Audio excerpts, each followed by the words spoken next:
Hi guys, ഇത് കണ്ടോ? ഞാനിന്ന് കടച്ചക്ക രാവിലെ അല്ല കേട്ടോ, ഉച്ചക്കത്തേക്ക് കറി വെക്കാൻ വേണ്ടി ഇത് ചെത്തിയതാണ്.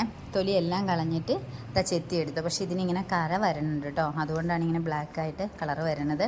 ഇത് കണ്ടോ, ഇതിപ്പം ഇങ്ങനെ കട്ട് ചെയ്തതേ ഉള്ളൂ. പക്ഷേ കട്ട് ചെയ്ത് 1 മിനിറ്റൊക്കെ ആകുമ്പോഴത്തേക്കും ഇങ്ങനെ വരും. ഇതെങ്ങനെ വെക്കണം എന്നൊന്നും എനിക്കൊരു ഐഡിയ ഇല്ല. പക്ഷേ എങ്കിലും ഞാനൊന്ന് ട്രൈ ചെയ്ത് നോക്കുവാണേ.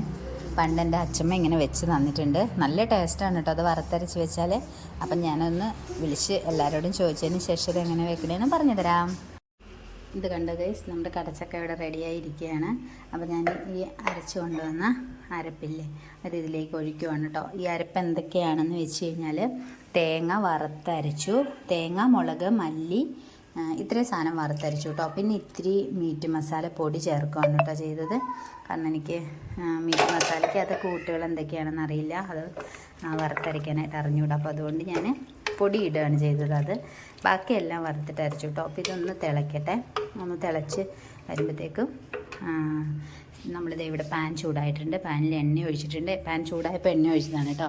ഇനി നമുക്കിതിലേക്ക് കടുക് ഇട്ട് കൊടുക്കാം.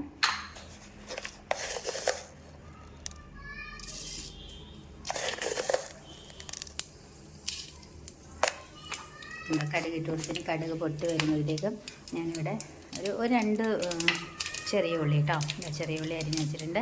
പിന്നെ കറിവേപ്പില, ഇനി ഒരു 2 വറ്റൽമുളക്, അത് മതി. എന്നിട്ട് ഇത് തിളച്ച് കഴിഞ്ഞ് കഴിയുമ്പം നമുക്ക് ഇതെടുത്ത് ഇതിലേക്ക് ഒഴിച്ച് കഴിഞ്ഞാൽ നമ്മുടെ കറി റെഡി. എല്ലാവരുടെ വീടുകളിലും ഈ ചക്കയുടെ ഒരു സീസൺ ടൈം ആണല്ലോ. അപ്പോൾ ഞാൻ അതുകൊണ്ടാണ് കടച്ചക്ക റെഡിയാക്കുന്നത് കേട്ടോ. നമുക്കിവിടെ കിട്ടിയിരുന്നു. അപ്പോൾ അതുകൊണ്ട് പിന്നെ ലാസ്റ്റ് ആണ് കേട്ടോ ഞാൻ കറിവേപ്പില ഇട്ട് കൊടുക്കുന്നത്. കാരണം എന്താ വെച്ച് കഴിഞ്ഞാൽ, ആദ്യം ഇട്ട് കൊടുത്താൽ ചിലപ്പോൾ അത് കരിഞ്ഞു പോകും. അപ്പോൾ അതിൻ്റെ ആ ഒരു സ്മെല്ലും കാര്യങ്ങളും കിട്ടാൻ വേണ്ടി ലാസ്റ്റ് ഇട്ട് കൊടുക്കുള്ളൂ കേട്ടോ. ഇല്ല, ഇപ്പോൾ ഫോണെൻ്റെ താഴെ പോയി കണ്ട. ഇത്രയേ ഉള്ളൂ കേട്ടോ. ഇത് കടുക് താളിക്കുന്നതാണ്. ഇത് വേറെ വിശേഷങ്ങളും കാര്യങ്ങളൊന്നുമില്ല.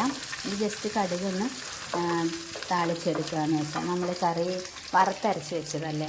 അപ്പോൾ വറുത്തരയ്ക്കുമ്പോൾ അതിനകത്തോട്ട് പിന്നെ പ്രത്യേകിച്ച് വേറെ ഒന്നും ആഡ് ചെയ്യണ്ട. ഇത് നമ്മുടെ കടച്ചക്ക തന്നെ, അത് വറുത്ത് അരച്ച് ഇതിനകത്ത് ഞാൻ കൂട്ടിയിരിക്കുന്ന കൂട്ടില്ലേ, മഞ്ഞൾപ്പൊടി ഇട്ടാണ് കടച്ചക്ക വേവിച്ചിരിക്കുന്നത്. അപ്പോൾ മഞ്ഞൾപ്പൊടി ഉപ്പ് ഇട്ടാണ് വേവിച്ചിരിക്കുന്നത്. അപ്പോൾ അതിനകത്തോട്ട് മല്ലി, മുളക്, വറ്റൽമുളക്, മല്ലി, പെരുംജീരകം, പിന്നെന്താ അരച്ചത്, തേങ്ങ നന്നായിട്ട് വറുത്തിട്ട് ഇതെല്ലാം ലാസ്റ്റ് ബാക്കിയുള്ള സാധനങ്ങളൊക്കെ ഇട്ട് കൊടുത്ത് ജസ്റ്റ് ഒന്ന് മൂപ്പിച്ചെടുത്തിട്ട് അത് അരച്ചതാണ് കേട്ടോ. അതൊന്ന് തിളച്ചോട്ടെ. ഇത് തിളച്ച് കഴിയുമ്പോൾ അതായി ഇരിക്കുന്ന ഇതെടുത്ത് ഇതിലേക്ക് ഒഴിക്കുക. അപ്പോഴത്തേക്കും കടച്ചക്ക റെഡി. പിന്നെ ഇനി ഒരു സ്പെഷ്യൽ ഐറ്റം കൂടി ഉണ്ട് കേട്ടോ. നമുക്കിന്ന് ഉച്ചക്കത്തേക്ക് കറിക്കാണ്. ഇത് രണ്ടും കൂടാതെ ഇന്ന് ഞങ്ങൾക്ക് കറിക്കുള്ള സാധനമാണ് കേട്ടോ. അതാ ഇത് കാണിച്ചുതരാവേ. കണ്ടോ, ഇതാണ് എൻ്റെ ഫേവറേറ്റ് ലെഗ് പീസ്.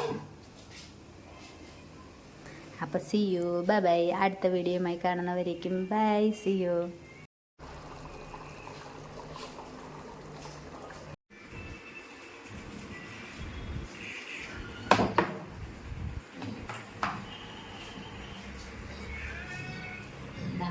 ഇത് കണ്ടോ, നമ്മുടെ ചോറ്, കടച്ചക്ക കറി.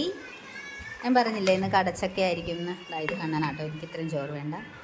കടച്ചക്ക കറിയാണ് കേട്ടോ. കടച്ചക്ക കറി വെച്ചതും പിന്നെ നമ്മുടെ ചിക്കൻ ഫ്രൈ. ഇത് മാത്രമേ ഉള്ളൂ നമുക്കിന്ന്. വേറെ ഒന്നുമില്ല, പ്രത്യേകിച്ച് വേറെ ഒന്നുമില്ല. അപ്പോൾ കഴിച്ചു തുടങ്ങാം. അമ്പാടി വാ, കഴിച്ചു നോക്ക്. ടേസ്റ്റ് എങ്ങനെ ഉണ്ടെന്ന് പറയും. സാമ്പാറോ?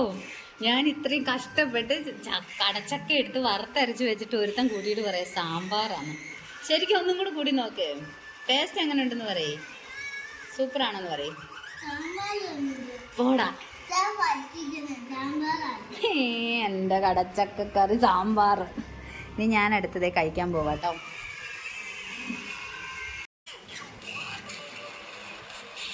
എനിക്ക് ഇഷ്ടപ്പെട്ടു കേട്ടോ. എല്ലാവർക്കും ഇഷ്ടപ്പെട്ടെന്ന് എനിക്കല്ല, പക്ഷെ എനിക്ക് ഇഷ്ടപ്പെട്ടു.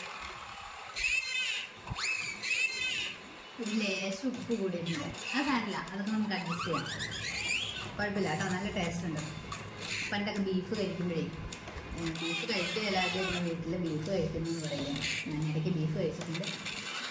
ബീഫ് കറി വെച്ച പോലെ തന്നെ കേട്ടോ, നല്ല ടേസ്റ്റ് ഉണ്ട്. പിന്നെ പ്രത്യേകിച്ച് പറയും.